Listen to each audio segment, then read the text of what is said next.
right, to go? Because do you think the shareholders put that idea up and asked to have it passed?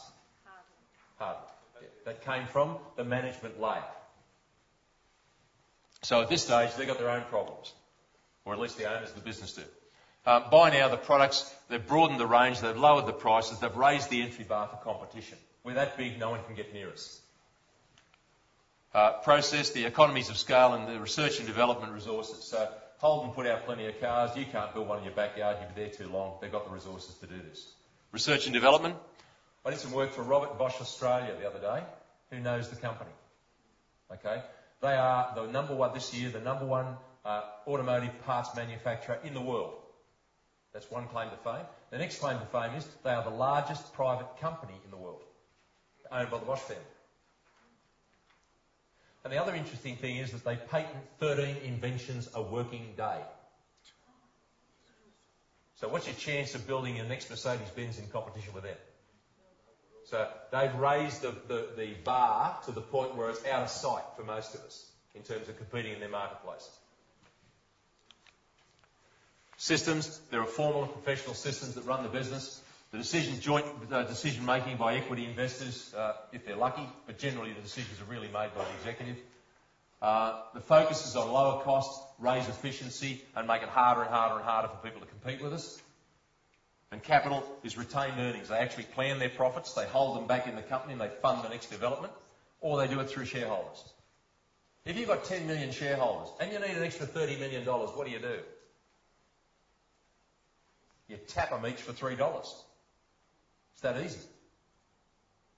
Right? So you just ask for a rights issue or whatever, and bang, the money's there.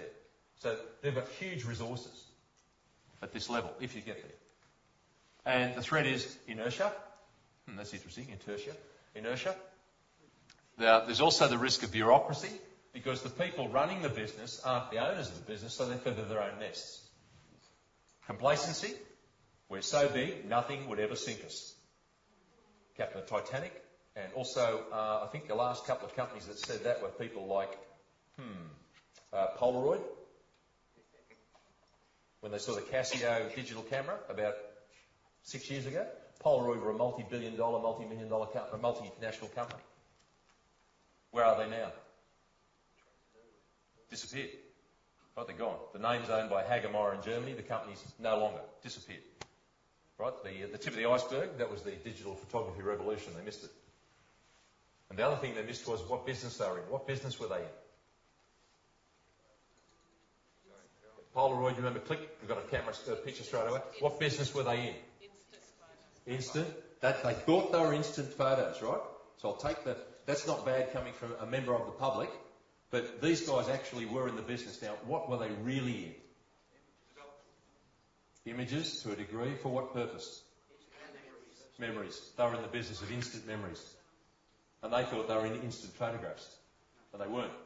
They were in competition with anyone that could produce something that would evoke an instant memory. Right, now, how could they get it wrong? Didn't they have graduates running the business and people that really knew what they were doing? So here's an exercise for yourself. Whatever you sell, no one wants it. Right? No one wants your product. They want the product of the product. They want what it is that your product gives them. Simple case, no one wants a car. Who would, if I could sell you something, got you from here to Brisbane in 30 minutes comfortably, right? And I can sell it to you for $10,000 and it'll work every time, who'd buy it off me? On the way down tonight, I would have given you 20. Okay, thank you. Okay. So you really don't want the car.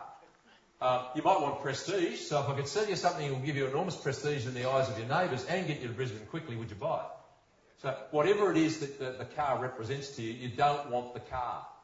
You want whatever it is it gives you. So in the context of your own business, what I'd like you to think about is what is it that people want from you? And if you target your marketing at what the client wants and not at what you do or what you produce, you'll find you make a quantum change in your marketing. Start talking about to people about what they want, not what you do or what you make. Just make it clear that if they want that, they buy this off you. It's just a way of getting that. That's the connection. Okay, and the other challenge here is staff. Those guys are looking after themselves. We'll make a little arrangement for ourselves down here. So one of the risks at this stage is staff, lack of commitment, and also startups. Right? The little guys that weren't a problem could suddenly take the market. So the only question for you is essentially, that was a bit quick, wasn't it? Excuse me. At this point is, what stage are you at? Are you at the stage you want to be at, or are you stuck? And if you're stuck, do you want to change? As I said, we're not here to say you have to grow, but if you're not happy with where you are, or you go, well, I'm happy with where I am because over there's a bit dangerous or unknown or whatever, if you're not doing something because you lack information, then one of the reasons this seminar is on tonight is because the Small Business Accelerator program can help you get past that, or at least get a good look at where you are. In 3 stages, the first stage of it, the program will enable you to map your growth issues. And then the successive 2 stages, you come up with a plan and you'll get assistance in implementing it. There's funding up to $5,000 a section for that, matched on a 50-50 basis. And the good people here from the department tonight are happy to talk to you about it. There's brochures in your material as well. Okay. Let's have a look at growth factors. This is a tree in Africa. Once upon a time, under this very tree, 2 Africans were sitting, an old African and a young African, doing whatever Africans do under a tree. And there was a roar from the bushes on the left-hand side, and a hungry lion stepped out, looked around and saw that these guys were lunch. Whereupon the young African was up and off like a shot. After about 5 steps, he realised there was no one behind him. So he turned around and looked, and here's the old fella, lacing up his Adidas. And the young fella said, "You old fool," he said, "even with those on you can't outrun the lion." And the old fella said, "I don't have to outrun the lion, I just have to outrun you." Now, what he'd worked out was who the enemy was, because there wasn't much he could do about the lion, was there? But he could certainly outperform the competition. And the reason we bring that little story to here, and I hope you remember it forever, is that a lot of people spend a whole lot of time complaining about lion-type issues. We'll just test your honesty. Hands up the people in the room who spend quite a bit of time worrying about and fussing about tax. Hands up, please.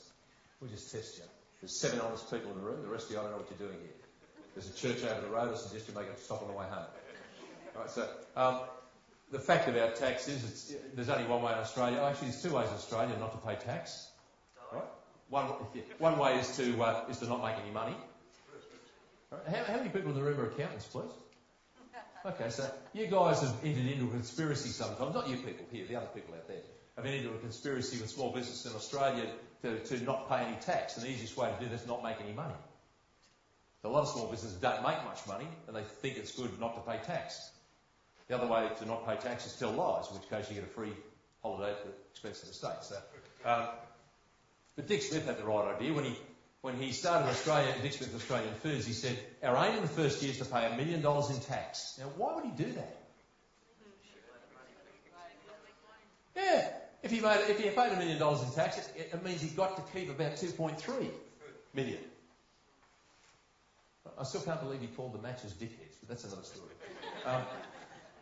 So there are all sorts of lion-type issues that impinge on our business. There might be a change in economy, there might be a change in the ageing of the population is going to affect some businesses, and it'll be a boom for some and a trial for others. There's technological and scientific changes. When I was in the automotive trade, I go back far enough that fuel injection was just introduced when I was in the trade. Not an old mechanic saying, I'm not fixing those things, I'm going to stick to the carby jobs. I thought, well, you and 50 other mechanics working over the one car that's left in Australia about 2007. So, all of us are, I think, suffer at different stages, pressure from the outside, which is lion-type issues. And so like a frog complaining about, the water level in the pond. You and every other frog. You all got the same problem. So we tend to fuss around and spend a fair bit of focus on wrong things occasionally, when in actual fact, where should the focus be? Okay, on outrunning a competition, shouldn't it? Right, everyone in Australia pays the same amount of tax except Kerry Packer. So the aim of the game is always to be aware of the lion-type issues, while you outrun your competitors. What's this one? Anyone says Brad Pitt, I'll hit you. It's the Trojan horse, isn't it? Where was the enemy? Inside. The enemy within. All right, so we'll have a look at the enemy within. Now we get interesting. When I look across the board at business growth, the three things that I see and that the research tells me is there that limit people's growth is a lack of passionate leadership, coming back to the theme, a failure to prioritise in your management. That's making sure the main thing stays the main thing, doing the first things first. And thirdly,